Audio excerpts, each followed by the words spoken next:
98%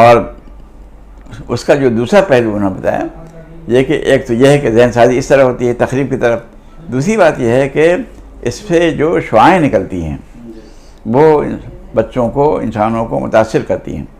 تو انہوں نے کہا کہ تقریباً 1,80,00,000 ہندوستان میں نوجوان جن کی عمریں 25 سال سے لے کر کے 5-7 سال تک ہیں وہ کینسر میں مبتلا ہیں۔ کینسر، آنکھوں کینسر اور دماغی کینسر، یہ بتایا انہوں نے کہ آنکھ میں چوتھا جو پردہ ہوتا ہے وہ اس شعاع سے متاثر ہوتا ہے اور وہ اس کا تعلق انسانی دماغ سے ہے۔ تو جب وہ متاثر ہوگا تو اس کا اثر حافظے پر پڑے گا، چنانچہ بچے کا حافظہ متاثر ہوتا ہے۔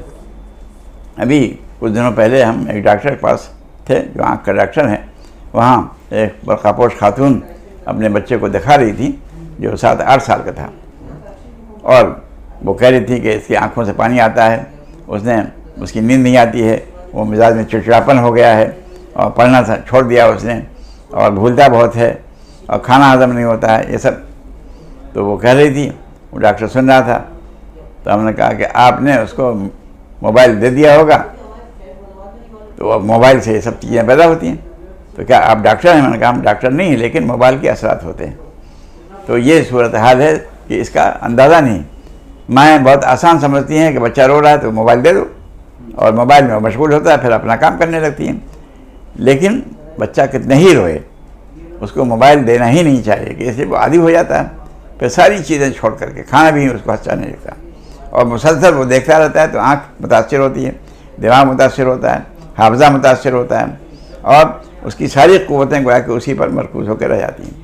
جب بچہ دیکھتا ہے تو قریب میں دیکھتا ہے اس کو، اور دیکھنے میں اس کے جتنے اعضاء ہیں یعنی معدہ، دماغ، آنکھ، کان اور جتنے قلب، جگر، سب متوجہ ہو جاتے ہیں۔ نتیجہ کیا ہے کہ وہ ہے رنگین ہے اور متحرک ہے اور اس میں آواز آ رہی ہے اور نقل و حرکت ہو رہی ہے، تو وہ اس کے دل و دماغ میں پیوست ہو جاتا ہے۔ تو اب جب کتاب پڑھے گا جس میں کوئی آواز نہیں آتی ہے، جس میں کوئی تحریک نہیں، تو کتاب کا اثر نہیں ہوتا اس پر، وہ کتاب بھول جائے گا، لیکن وہ چیزیں اثر انداز ہوتی ہیں جو غالب ہوتی ہیں۔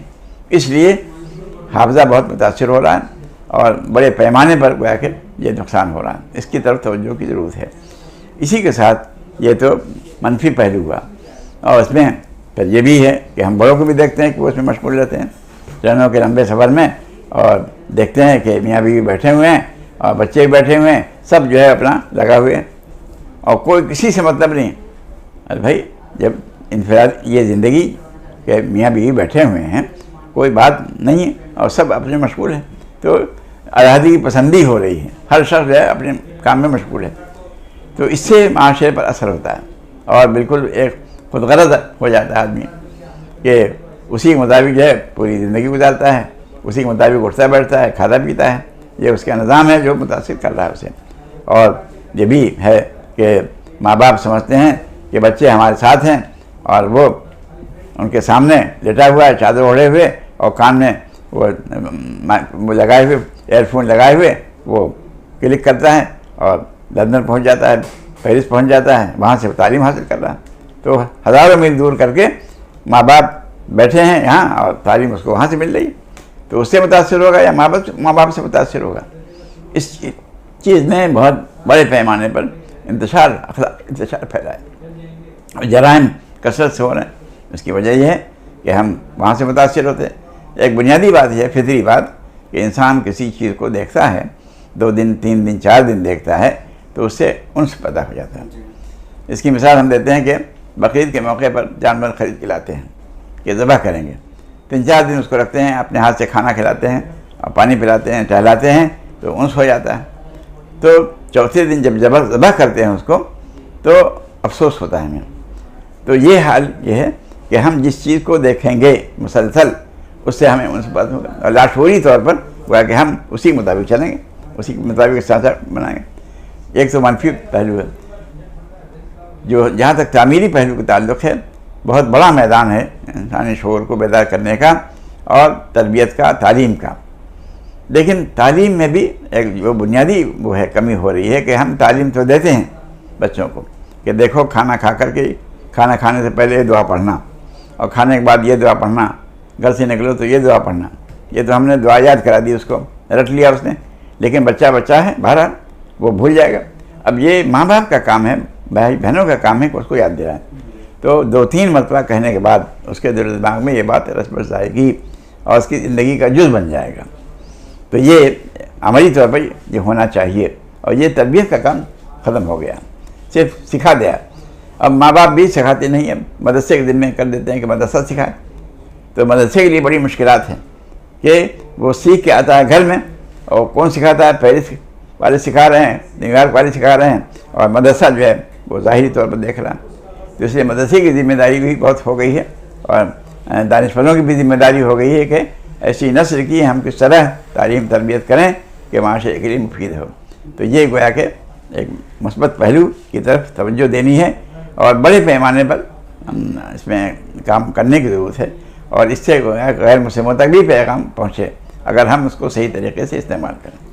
اس وقت ہم دیکھتے ہیں کہ جو ادارے اپنے خیالات، افکار دوسروں تک پہنچاتے ہیں، خاص طور پہ سیاسی جماعتوں کی ہم بات کریں جن کو اپنی بات پہنچانی ہوتی ہے، اس طرح اور بھی ادارے ہیں، تو وہ سب لوگ سوشل میڈیا کا بہت اچھے انداز میں استعمال کر رہے ہیں اور اس کا نفع ان کو مل رہا ہے. اس کے برخلاف جو ہمارے ادارے ہیں، تعلیمی ادارے، دینی جماعتیں، ان کے یہاں اس سلسلے میں بیداری تو کیا صحیح شعور بھی نہیں پایا جاتا کہ وہ اس کا استعمال کر سکتے ہیں. تو کیا آپ کو ایسا نہیں لگتا کہ جو ہمارے تعلیمی ادارے ہیں، دعوتی ادارے ہیں، ان کو تعلیم اور دعوت کے لیے وہ جتنا مناسب سمجھیں اتنے کا کوئی نظام بنائیں اور اس کا استعمال کریں؟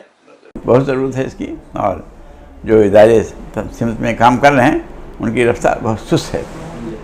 حالانکہ تاثیر کے لحاظ سے، قوت کے اعتبار سے، نافیت کے لحاظ سے بہت آسان راستہ ہے یہ، اور بہت کم خرچ ہے، اور اس میں ہم دور تک اس کے اثرات ڈالتے ہیں. مثال کے طور پر 5-6 سال پہلے ایک وفد آیا ملیشیا سے، انڈونیشیا سے. سب تعلیم کے لوگ تھے، جج تھے اور ماہرین سماجیات تھے. انہوں نے نظام سے متاثر تھے، اس میں بڑے سے کچھ ندوی بھی تھے. تو انہوں نے کہا کہ آپ کیوں نہیں آن لائن شروع کرتے تعلیم، کہ ہم لوگ وہاں بیٹھے بیٹھے اس سے فائدہ اٹھائیں، اور ندوے کے نصاب تعلیم کیا ہے، طرز تعلیم کیا ہے، تربیت کیا ہے، وہ ہم وہاں ہزاروں میل بیٹھے پڑھیں. تو یہ گویا کہ انہوں نے ایک پیغام دیا. لیکن ہمارے پاس ایسے وسائل نہیں تھے کہ ہم آن لائن یہ کام شروع کرتے. لیکن پھر بھی انفرادی طور پر بہت سے ہم نے ہمارے علم میں جو ہے کہ ندوی فضلہ گویا کہ قرآن مجید کی تعلیم کا ایک نظام شروع کیا ہے، لرن ٹو قرآن.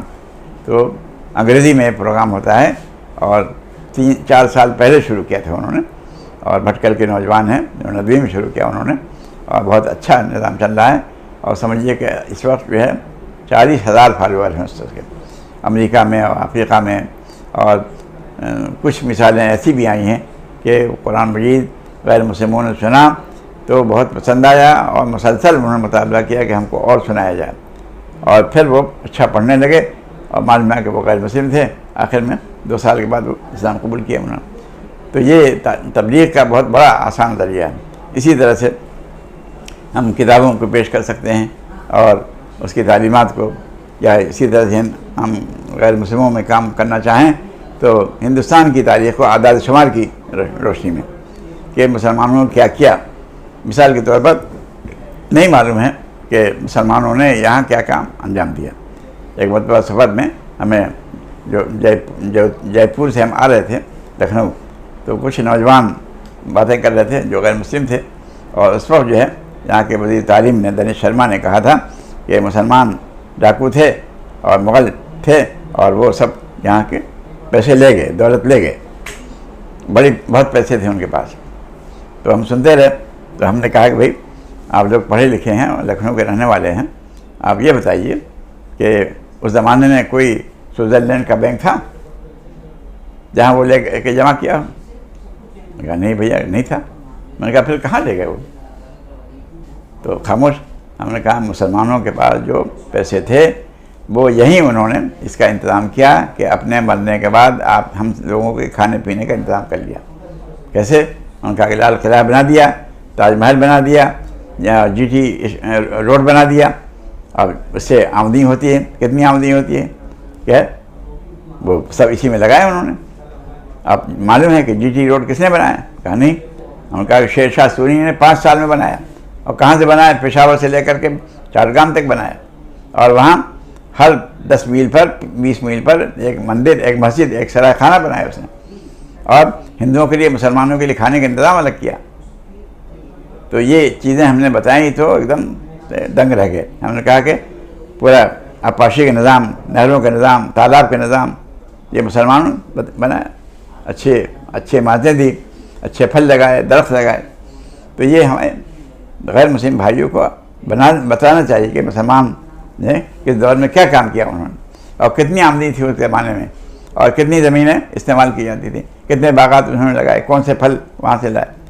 تو یہ سوشل میڈیا کا استعمال بہت اس کے ذریعے سے ہم بہت کام کر سکتے ہیں. کم خرچ میں زیادہ سے زیادہ ہم اس کو فائدہ پہنچا سکتے ہیں. ایک اور پوائنٹ ہے اس میں سوشل میڈیا کے حوالے سے کہ اس وقت اسلام پر، مسلمانوں پر بڑی کثرت سے سوشل میڈیا کے ذریعے سے اعتراضات کیے جا رہے ہیں، غلط فہمیاں پیدا کی جا رہی ہیں. اب اگر ہم اس کا جواب کتابوں میں دیتے ہیں، اپنے دینی رسائل میں دیتے ہیں، تو سوال ہی نہیں وہاں تک پہنچے. تو کیوں نہ ہم اسی ذرائع کو استعمال کریں اور اس کی وضاحت اس کے ذریعے سے دیں. اس حوالے سے آپ کیا کہیں گے؟ اس میں تو یہ ہے کہ ہم ان کو مثبت تعمیری چیزیں پیش کریں. اس میں اسلام کا نام لینے کی کوئی ضرورت نہیں. ہم صرف مثالیں دیں ان کو کہ دیکھو طریقہ زندگی یہ بھی ہے، صفائی اس طرح ہوتی ہے، اور ہمارے ہاں غسل کا نظام یہ ہے، کپڑا پہننے کا نظام یہ ہے، عورتوں کا نظام یہ ہے کہ عورتوں کے لیے پردہ ہونا چاہیے اور وہ چیزیں ڈھکی ہونی چاہیے. اس سے صحت ہوتی ہے، اچھے خیالات آتے ہیں، اچھی غذا کھانی چاہیے، اور اس میں اس کی کوشش ہو کہ وہ غذا وہ پاک کمائی کی ہو، حلال کمائی کی ہو. ہم جھوٹ سے یا ہیلے حوالے سے، چوری سے اس مال کو استعمال نہ کریں، اس کے اثرات ہوتے ہیں انسانی زندگی. تو ہم عملی طور پر جو مثالیں ہمارے سامنے آ سکتی ہیں، مثال کے طور پر شادی ہے، سادہ انداز میں شادی ہو رہی ہے. اب اس کو بتایا جائے کہ اس میں یہ پڑھا گیا اور یہ میسج دیا گیا اور دونوں کے لیے یہ پیغام ہے، اور کس طرح جو ہے ایک دوسرے کے حقوق کا لحاظ رکھیں، اور جب بچے ہوں تو بچوں کی تربیت کیسے کریں. تو یہ مثالیں ہم ان کو دیں اور اس کی تصویر پیش کریں. تو یہ ایک شکل ہو سکتی ہے. یا کم از کم ہمارے یہاں جو تعلیم ہوتی ہے مدارس میں، تو عام طور پر یہ کہا جاتا ہے کہ صاحب دہشت گردی کی تعلیم ہوتی ہے. آپ کسی ایک کلاس میں آپ پڑھا رہے ہیں تو اس میں مثال کے طور پر حدیث پڑھائی جا رہی ہے کہ انسان جہاں رہتا ہے پڑوسیوں کے کیا حقوق ہیں، تو پڑوسیوں کو حقوق کیا ہیں اس کے بارے میں ہم کو کیا ہدایت ہے کہ سالن میں ایسا پانی بڑھا دو کہ دوسروں کو بھی دیکھ سکو اور اس میں اس کا حصہ رکھو. تو پڑوسی کے بارے میں ہم کو کیا حقوق ملتے ہیں، انسانی جان کی کیا قدر و قیمت ہے، انسانی جان کے علاوہ جانوروں کے ساتھ ہم کیا سلوک کرنا چاہیے. اور پھر حضور کی جو حدیث ہے کہ کتے کو پانی پلا دیا جو پیاسا تھا، اور بلی کو نہیں دیا کھانے کے لیے تو اس کے ساتھ کیا ہوا. تو جانوروں کی جان کتنی اہمیت ہے، انسانی جان کی کیا قدر و قیمت ہے. اور جس میں کہا گیا کہ اگر کوئی شخص ایک جان کی حفاظت کرے گا تو پوری انسانیت کا حفاظت کرے گا، اور اگر کسی ایک جان کو لے کر بلا جرم کے اور بلا اس کے تو اس کو پوری انسانیت گویا کہ وہ دشمن ہے. تو اس طرح کی چیزیں کو ہم کو ڈالنا چاہیے. اس میں ہم اسلام کا نام نہ لیں بلکہ ایک قاعدہ اور کلیہ کے طور پر پیش کریں کہ یہ جب ہوتا ہے تو اس کے نتیجے میں کون سا معاشرہ وجود میں آتا ہے اور کیسے لوگ. اور پھر اس میں یہ بھی ضروری ہے کہ ہم انسانی تہذیب، مہذب معاشرہ کیسا ہوتا ہے، بڑوں کا لحاظ، چھوٹوں پر شفقت، محبت اور چھوٹوں کی تربیت، اس کا لحاظ ہونا چاہیے. اس وقت صورتحال یہ ہے کہ ہم تعلیم کے لیے دیکھتے ہیں کہ کلک کر دیا اور انٹرنیٹ سے ہم نے معلومات حاصل کر لی. تعلیم کا نظام جو تھا کہ ماں باپ تعلیم دیتے تھے، استاد تعلیم دیتے تھے، تو استاد کسی چیز سے کے بارے میں کہتا تھا خبردار یہ نہ کرنا، تو یہ لب و لہجہ یہ اثر انداز ہوتا تھا تعلیم پر. اور یہ لیکن ہم بٹن دباتے ہیں تو ہمارے سامنے جو چیز آتی ہے وہ یہ نہیں بتاتی کہ اس کا لب و لہجہ کیا ہے، بس معلومات دیکھ لیں، ہم نے پڑھ لیا. تو سیکھنے والے پر جو تربیتی پہلو ہے وہ اثر انداز نہیں ہے. آخری سوال اس حوالے سے ہم یہ کرنا چاہیں گے کہ میڈیا، چاہے وہ پرنٹ میڈیا ہو، الیکٹرانک میڈیا ہو، سوشل میڈیا ہو، میڈیا کے استعمال کے حوالے سے کیا ایسا نہیں لگتا ہے کہ مسلمانوں کی طرف سے بڑی غفلت برتی؟ غفلت ہے، بالکل غفلت ہے، کوئی شک نہیں. اس کے برعکس جو ہے جو غیر مسلم ہیں وہ کس طرح اپنی سازشی چیزوں کو وہ دکھاتے ہیں اور کس طرح افواہیں پھیلاتے ہیں. ان کے یہاں منظم نظام ہے. امریکہ میں وہ اسی میڈیا کے بدولت جو ہے وہ یہودیوں کا غلبہ ہے کہ کوئی اگر بات پیش آ گئی اس کے خلاف تو مراسلات کے ذریعے سے، میسج کے ذریعے سے ہنگامہ مچا دیتے ہیں اور پوری دنیا کو معلوم ہو جاتا ہے کہ کیا ہوا. مسلمانوں کے ساتھ جو واقعات پیش آتے ہیں اس کا صحیح طریقے سے اس کو لوگوں تک پہنچانا نہیں آتا ہمیں کہ ہمارے ساتھ کیا ظلم ہو رہا ہے اور ایک انسان کو ایک جانور کی وجہ سے کس طرح اس کے ساتھ سلوک کیا جا رہا. صحیح طریقے سے اگر منظم طریقے سے ہم طے کر لیں کہ لکھنؤ میں مثال کے طور پر 150 نوجوانوں کو چاہیے کہ فلاں موضوع پر وہ میسج بھیجتے رہیں، فلاں ادارے میں یا فلاں جگہ جو نوجوان ہیں ان کو چاہیے کہ اتنی تعداد میں یہ میسج بھیجا کریں. تو یہ ہوا کہ ہم اگر اس کو استعمال کریں تو بہت کم وقتوں میں زیادہ فائدہ ہو سکتا ہے. بہت شکریہ، بہت شکریہ، جزاک اللہ. ناظرین، آپ دیکھ رہے تھے ہمارا خاص پروگرام مذاکرہ، اور آج ہم نے بات کی اپنے اہم مہمان مولانا نذر الحفیظ ندوی ازہری صاحب سے سوشل میڈیا کے بارے میں. آپ نے بڑی تفصیل سے بتایا کہ اس کے منفی استعمال سے کیا اثرات مرتب ہوں گے اور اس میں مثبت استعمال ہم کیا کیا کر سکتے ہیں. تو ہماری ذمہ داری ہے کہ ہم ان دونوں پہلوؤں پر، دونوں رخوں پر نظر رکھیں اور جو اس میں مثبت امکانات ہیں اور زبردست امکانات ہیں اس کو باضابطہ اور صحیح طریقے سے استعمال کرنے کی کوشش کریں. یہ بھی ایک دعوت کا اور تعلیم کا بہت بڑا کام ہے. بہت بہت شکریہ.